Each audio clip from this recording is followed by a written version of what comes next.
जिसके माता पिता के यहाँ भक्ति होती थी, तो बचपन से भक्ति के संस्कार उस लड़की के थे। उसका ऐसी जगह ब्याह हुआ जहां बिल्कुल भक्ति शून्य घर था। अब वो अपनी आराधना में बैठी थी तो पति उसे बहुत विक्षेप देता, बहुत पति को, वो धर्मात्मा थी, प्राणों से भी अधिक प्यार करती। प्यार का बहुत बड़ा प्रभाव होता है। बहुत दिनों के बाद उसने कहा कि मैं हार गया, तुम्हारा विरोध करते करते तुम जीत गए, आज से मैं वही करूंगा जो तुम कहोगे। बोले हमारे गुरुजी आते हैं, उनसे दीक्षा ले लो, जितना गुरुदेव कहें उतना भजन करो, यही मेरी इच्छा है। मेरी आज तक मैंने कोई आपसे इच्छा प्रकट नहीं की, आप विरोध करते रहे, मैं सहती रही।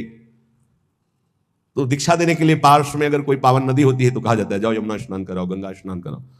तो अपना धोती लोटा लेकर के गंगा स्नान के लिए जा रहे थे तो 2-4 मित्र मिले, कहाँ जा रहे हो? बोले हो पत्नी ने कहा है दीक्षा लेना। अरे कहाँ तुम फंस रहे हो, वो ज्यादा बताएंगे कि ये प्याज लहसुन नहीं खाना, ये नहीं करना। अरे वो वापस आ गया, नहीं लेंगे दीक्षा। को न कुसंगति पाए न साई, राहे न नीच मते चतुराई। उनका आप तो कह रहे थे आज से मैं वही करूंगा जो आपको होगी, तो आज कैसे बदल गए?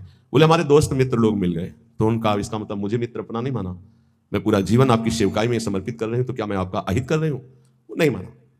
कुछ समय बाद दोनों का शरीर छूटा। पत्नी बहुत हृदय से प्यार करती थी अपने पति को और वो उदंड स्वभाव के थे। वो राजा की राजकुमारी हुई और वो राजा के यहां नवीन शावक हाथी के बच्चे के रूप में प्रकट हुए। अब पशु योनि में होते हुए भी पत्नी के भजन के प्रभाव से उसको यह दृष्टि प्राप्त थी कि ये मेरी पूर्व में पत्नी थी। तो जब राजकुमारी वहां छोटे से आती तो शावक से प्रेम करती, स्वाभाविक।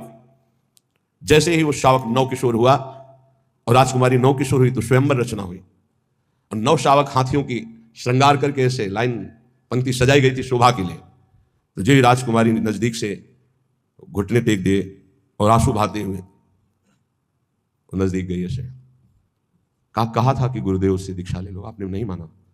आपके कारण मेरी सदगति रुकी है, मैं आपसे प्यार करती हूं, आपको लेके जाऊंगी, इसलिए मेरा पुनर्जन्म हुआ है राजकुमारी के रूप में। तुम इसलिए रो रहे हो ना कि मैं अब चली जाऊंगी? नहीं, मैं जयमाला तुम्हारे गले में डालूंगी, तुम निश्चिंत रहो।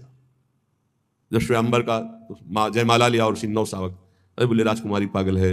जो राजकुमार लोग थे वो चले गए। राजकुमारी ने फिर एकांत में जाकर अब भी हमारे पति हो, दीक्षा लोगे? तो कहा अब गुरु मैं बनूंगी आपकी, अब मैं उपदेश करती हूँ। कान में नाम दिया, मंत्र दिया, उसके प्रभाव से उसका शरीर छूटा और वो भगवत प्राप्त हुई और वो भी भगवत प्राप्त हुई। अगर दोनों भगवत मार्ग के पथिक हो तो भगवान के समीप एक ही साथ जाकर के अपने स्वरूप में रह सकते हैं। ऐसा नहीं कि तुम्हारे कहने से हो जाएगा कि 7 जन्म तक हम, कोई किसी का नहीं, मिनट में सब अलग अलग